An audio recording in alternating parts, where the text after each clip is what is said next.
Alrighty, monthly trading recap for this month of April of 2022. To Christ be the glory in all ways and all things.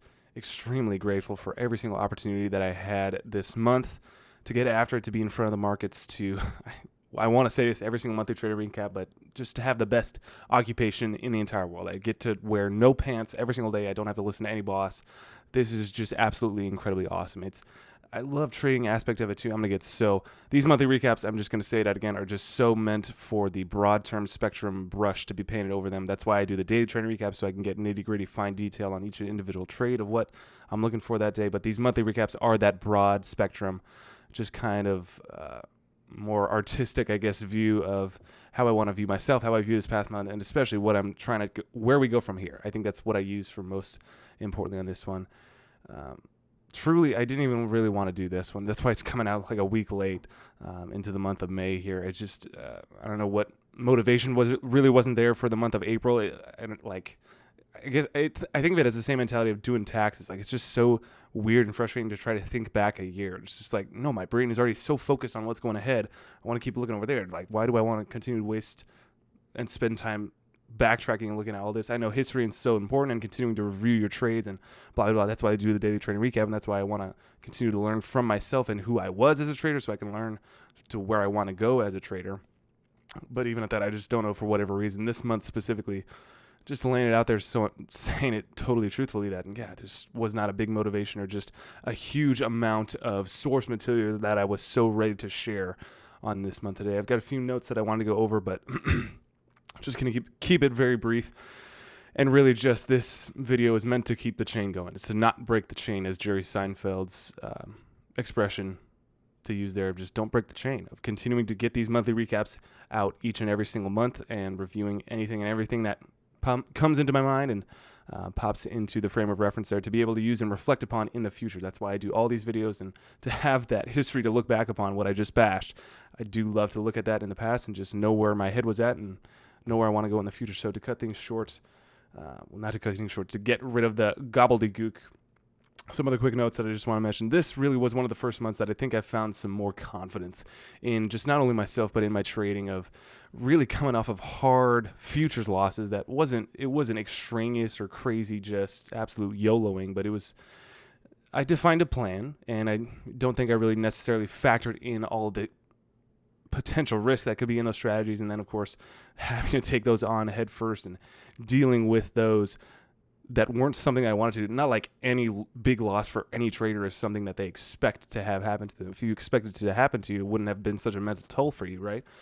But getting those just unloaded upon me, just kind of day after day and time after time again, not just a one-time event, but just multiple times over and over, that really prompted me and forced me into that hole to say, okay, where are my values? And who am I going to be as a trader? Am I just going to continue to lie and pity and just self-neglect, that just, oh, this is who I am, this is just what it is, and trading sucks, and then just hang them up and go do something else? Or am I going to find who I am in this moment? Is this what defines me? Is this what is going to make me? And in reality, I come back to the basic element of what I want to view trading for. Is I don't want my life to be defined whether I'm green or red on the day. I don't want to live in that constant up and down roller coaster of emotions.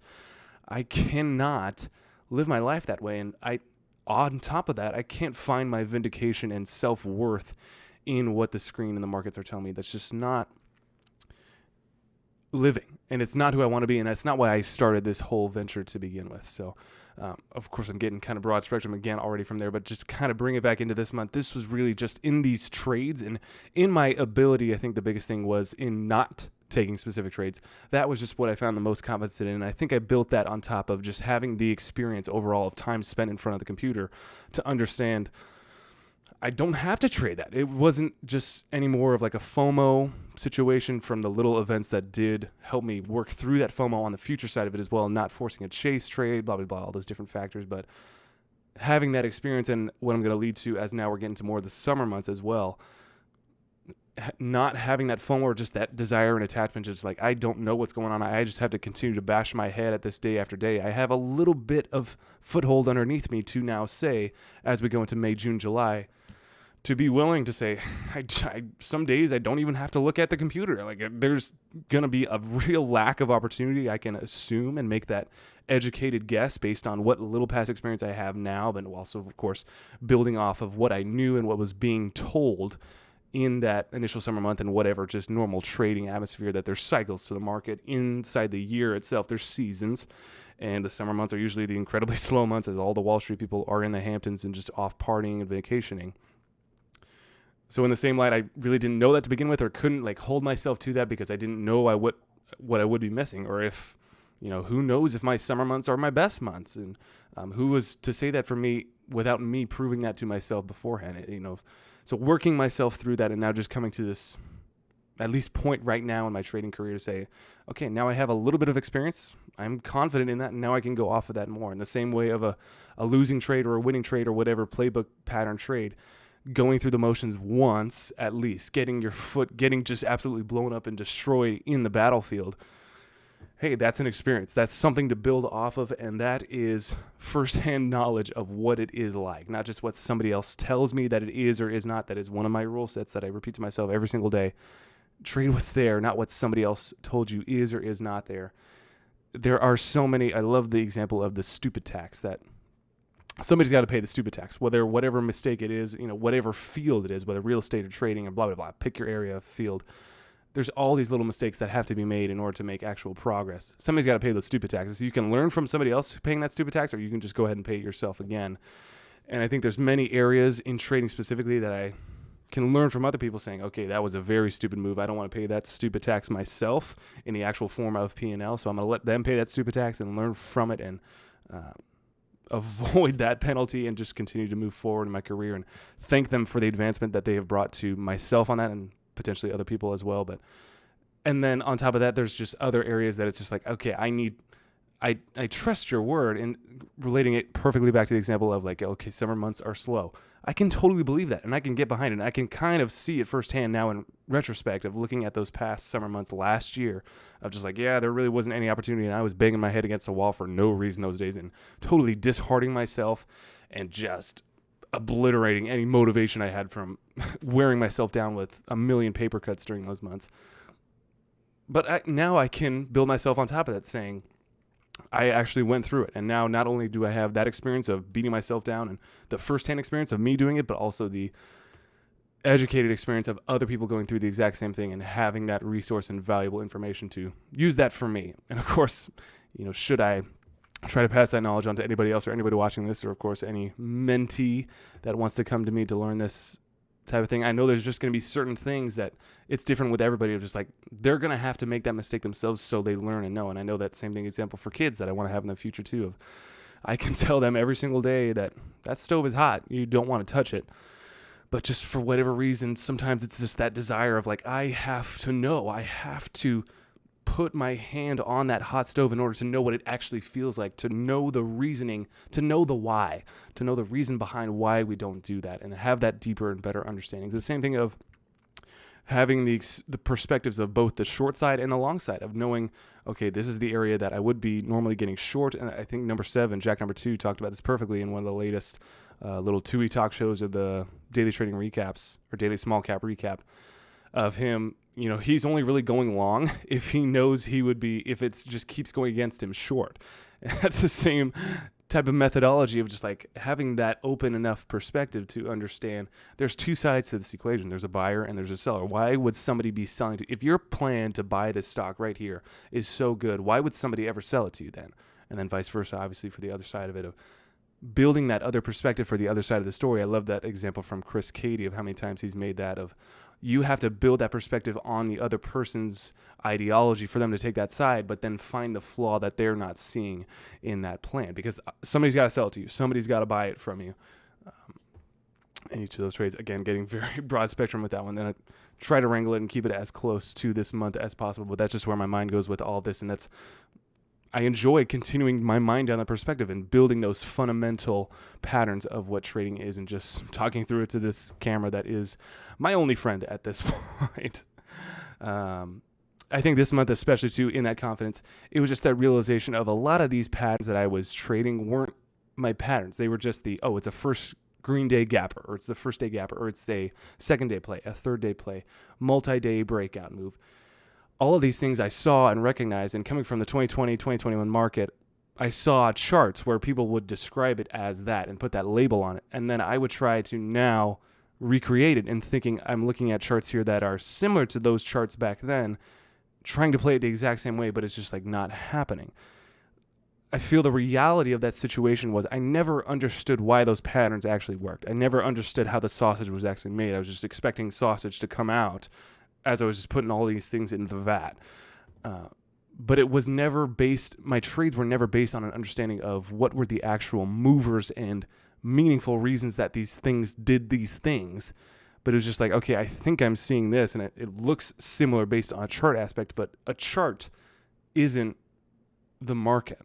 I feel like I've read that from some book as well. A chart isn't the market, and I relate it perfectly back to the Jesse Livermores and crazy infamous traders back then that didn't have anything, that had 20-second delayed quotes, that they were trading on shoddy time and sales and no level 2 whatsoever, but they had zero charts. And the same thing for how many guys that are on podcasts now are the old timer guys, that they were making their own charts for themselves on like a daily perspective of just that mindset to even think about or rationalize the lack of technology back then, but how they could still find a profit in a trade. It's just crazy to think, but that's such a perfect example of it's not about a chart. A chart is a great and useful tool, but it's not the market entirely. There's far more beyond just the red and green, beyond these little pixels on the screen that speak to what a trade could be or potential is, and there's far more life to it than really what our eyes can deceive it as, in a lot of sense. So that's a lot of the beauty of this just massive snake that loves to go wherever there is orders to eat, and how deceiving it can be at times and how prosperous it can be at other times. Again, I'm going far off the tangent there, but wrangle it back into this month specifically, putting in a lot of the later days to the end of the month here, a lot of breath work and a little breath practice before the preparation in pre-market. The reformations and the affirmations for myself of I am a great trader. I know who I am. I can envision myself, that all those visualization practices that I do.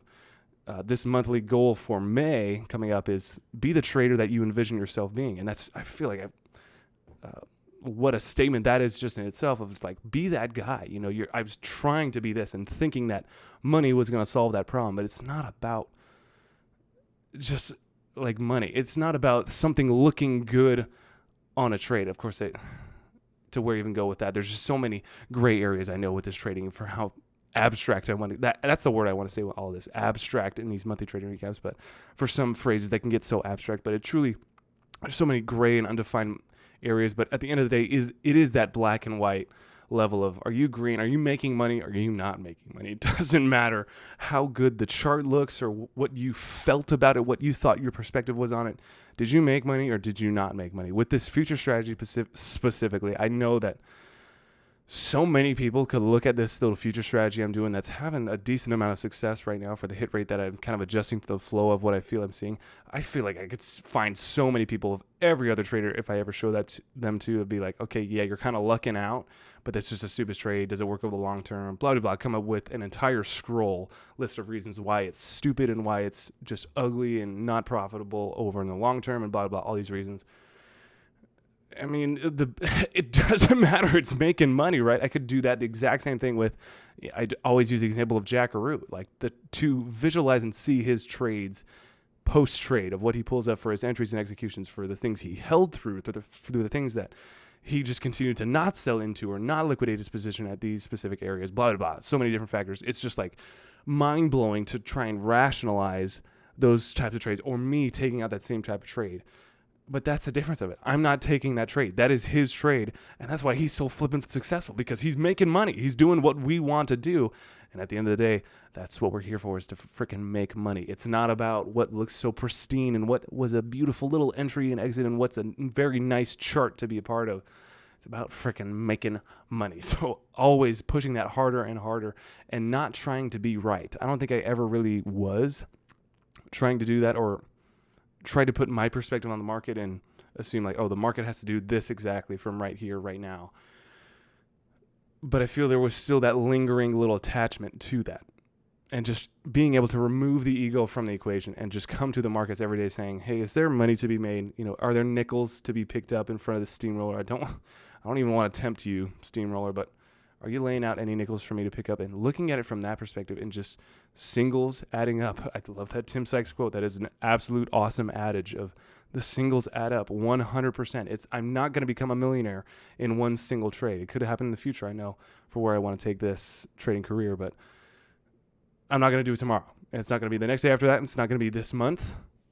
But that's what I'm going after. It's not about the one individual day. My trading career is going to span multiple decades, is what my goal is and what I want to achieve in this. And that's, again, the time perspective that I have to keep. And I think I used that or thought about that quote actually this month as well, in just doing my little retrospect with the futures session-wide data strategies, and through those little losses that I would take or just all those little hiccups that I was finding in between there, that quote came into mind of, oh, you took a loss, you're kind of feeling bad about it, just widen your time perspective. In the same way with my Roth IRA, that's kind of heavily invested in the overall market, the SPY and the NASDAQ. Okay, yeah, it sucks, and I'm losing a lot of money as we're pulling into what is more of a bear market here, kind of pulling off of, instead of just going straight up all the time. Yeah, it sucks, but my time perspective in my Roth IRA is when I'm going to be 49 and a half, 50 years old. I'm not touching it in the next, what is that math, 30 years. So then rewiring my brain around that, these price moves do not matter to me whatsoever. I don't care. It's not about what's happening right now. It's sure enough a lot more opportunity for me to start buying some more. Obviously, I'm just going to continue to add and add and add and add. But opening your time perspective that way, and what a great quote that way of, I'm not going to obviously apply that to a bag holder losing situation that's just being short and the thing just keeps absolutely ripping, going parabolic of like, oh, well, you just need to open up your time perspective there. That's an entirely different situation. But using that perspective as well with the entirety of my trading career, this one loss today does not define me. This one win today doesn't define me. It is about the overall collection and just showing up day after day after day and not letting the game take you out of it. Just being able to show up every single day and push buttons. That is the dream, and that is what a lot of people don't get to do and burn themselves out on very easily. So continue to build with that. Wrangling it back into this month specifically, I had a win rate of 20%, not factoring in, the P&L is factoring in the futures loss, but not factoring in the futures. Win rate on equity trades was 20%, abysmal. I did still average 2% loss on my losers and an 8% gain on my winners. So love that fact of over doubling what I would normally take a loser. And I mentioned that in past daily trading recaps that I have zero problem cutting losses quickly and getting out of trades when they show like they're looking weak. But it's just about, okay, now I got to get in actual trades. And building off of what I mentioned a little bit earlier of, I think I definitely found a little bit more of a stride watching that video from Gritani and Huddy and Dom of Gritani using the Angered VWAP or just kind of explaining it a little bit differently, and that setting my mind on a different course than what I was just kind of succumbed to of, oh, it's a first green day gap, or we have to trade it a dip and rip style like this, blah, blah, blah, or have to trade it exactly like this. But saying, no, just trade what's there. Trade what I can see and identify. There's awesome patterns that other people have identified, and you can kind of make some profits sometimes that way, but if I want to trade my career, it's got to be my vision on it. I have to have skin in the game. I have to see it for what it is for myself, or else I'm not going to find any value with it. That's relatable to so many other things in life as well. Of just like, you're not going to make, my mind immediately goes to Chris Voss, the former FBI director guy and interrogation guy, of his biggest thing in everything of interrogating with hostage for the criminals, whatever, that are holding hostages. You have to make them believe that what you want them to do is their idea. In the same way with trading, of it's not, these things aren't going to materialize if it isn't my idea and if it just isn't so structurally sound in my own head to be able to trade off of, to actually know what I'm trading on.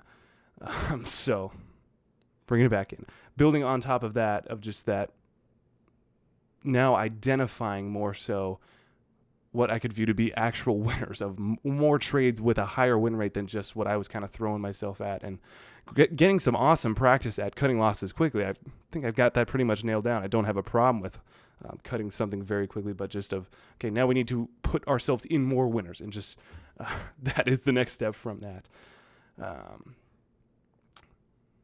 especially I believe that's going to be very important coming up in these summer months. And again, coming into that confidence thing of being willing to just show up for weeks at a time and being willing to not even push a button or be a part of any trades. And I find some great amount of comfort, and I have these past weeks as well, and even these past few months, of applying both the futures aspect and the equities aspect, that I'm not so attached to one or the other, but keeping my options open, pun intended, options open there, in a sense that it's kind of drawing my brain almost perfectly, my attention span perfectly, of I don't have to put so much weight in one or the other, and I don't view one as, oh, this is where I'm going to make my money, and this has to be profitable, and seeing a green number here is so definitely important to me today, and these things have to work out, blah, blah, blah, blah, putting all these parameters on it, typing like a madman.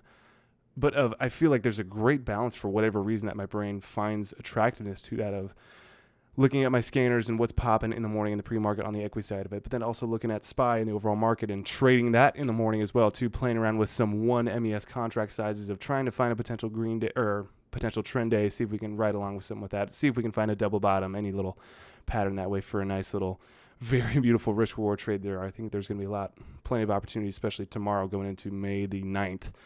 Maybe we're going to find a trend day there as we're breaking some lows.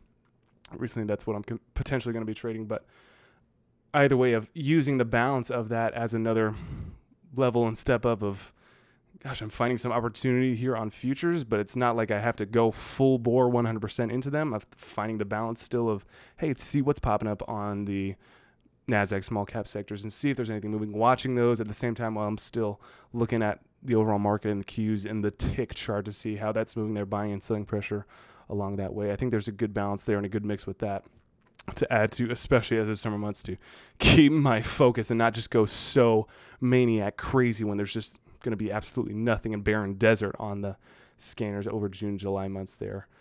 I did find a funny note, actually, looking at my P&L. My 2 biggest equity P&L losing trades were also coincidentally on the biggest future losing days as well, when I did have I don't think they were realized P&L yet on the futures aspect. They were probably the session-wide strategies that ended up not hitting the profit target that I wanted to set. But sure enough, it was also, those were the bigger losing P&L trade days on the equity side of it.